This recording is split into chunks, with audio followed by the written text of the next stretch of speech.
Dalmatia. Today we're in Vrana. Vrana just translates to crow.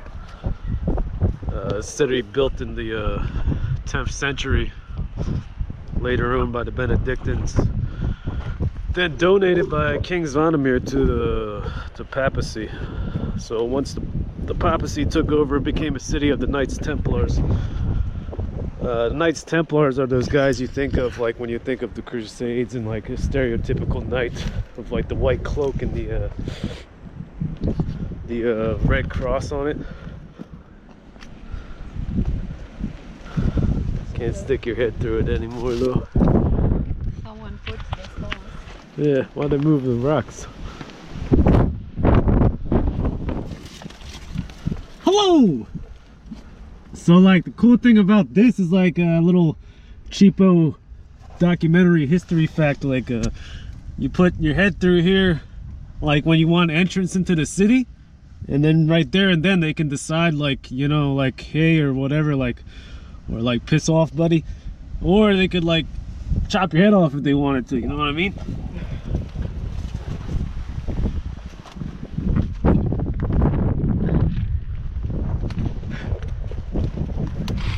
I probably would have got my head chopped off. There's anywhere from like 500 to 1,000 people that used to live here. It's been the site of like a bunch of major battles in Croatian history, and the Croatian crown was kept here for like over 300 years.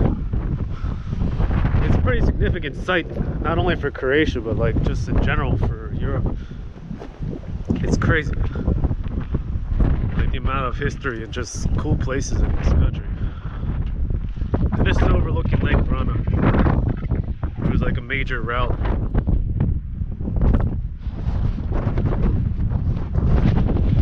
And you get an idea of the size of the city. This is the old chapel, that's where we first came in. Here's your moat. That's still intact. It's like a 30-meter deep moat. It was built later on in the 11th century when the Templars took over, you know, as part of the fortifications of the city. But you can see the remains of all these old buildings, and it hasn't really been excavated that much.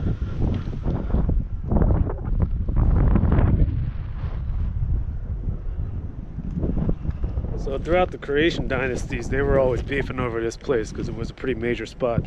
Especially after the Knights Templar took it over, it became like a major spot for the papacy outside of Rome.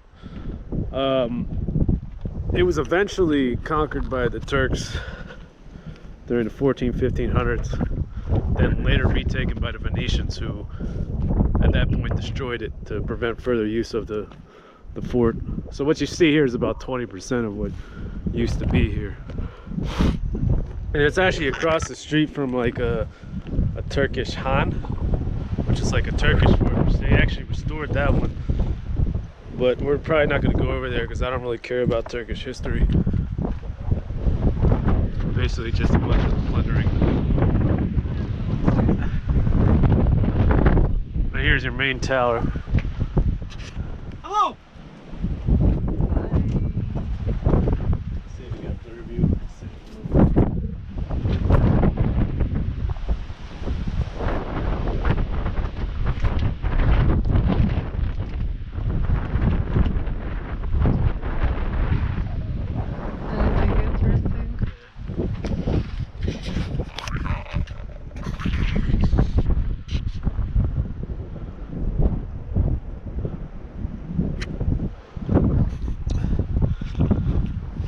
A little bit about the Knights Templars, like other than being like the forces that like were the shock troops, kind of like the first bank, or first banking system.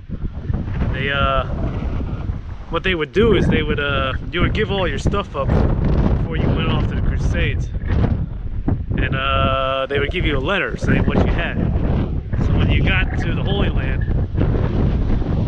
you know, they would give you all your stuff back, so equal of what you had. So that was kind of like the first banking system.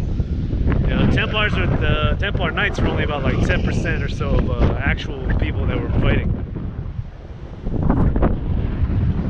But like any other society, like or organization that eventually becomes too powerful, it kind of destroys itself from within.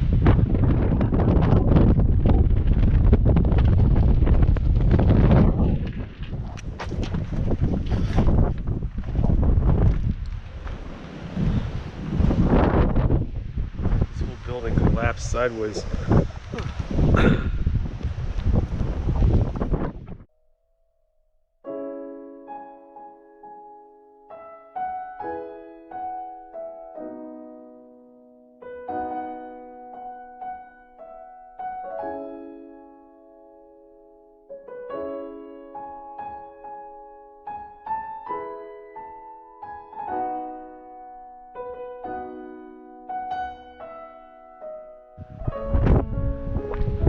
You know, there's a quote about history that history's always been super fascinating to me, you know. Just walking these streets, you know, where people have fought and died like, over 1,000 years. It's just pretty simple, especially in places today. Like, you know, good times and great times, they make like bad people. Like in the times that we are now, where everything is so easy and take everything for granted. And bad people, they make bad times. But also, like, out of those bad times, then you know, good men are created. Another generation. That good generation will also create good times once again. It's kind of like a little theory I have on history that it takes about 3 generations for history to repeat itself. We're coming out of, you know, it's been about three generations now since the Second World War. You can already see, like, they're beginning to build like the architecture of oppression. Snowden said that it's just little things, bit by bit. But in the meantime, thank you for coming to my TED Talk.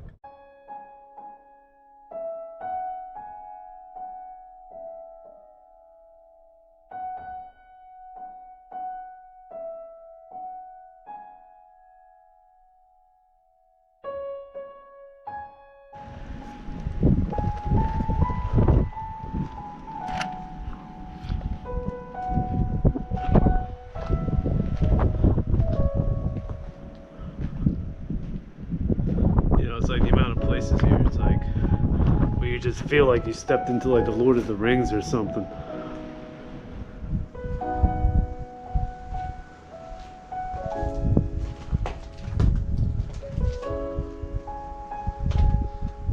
It's like history.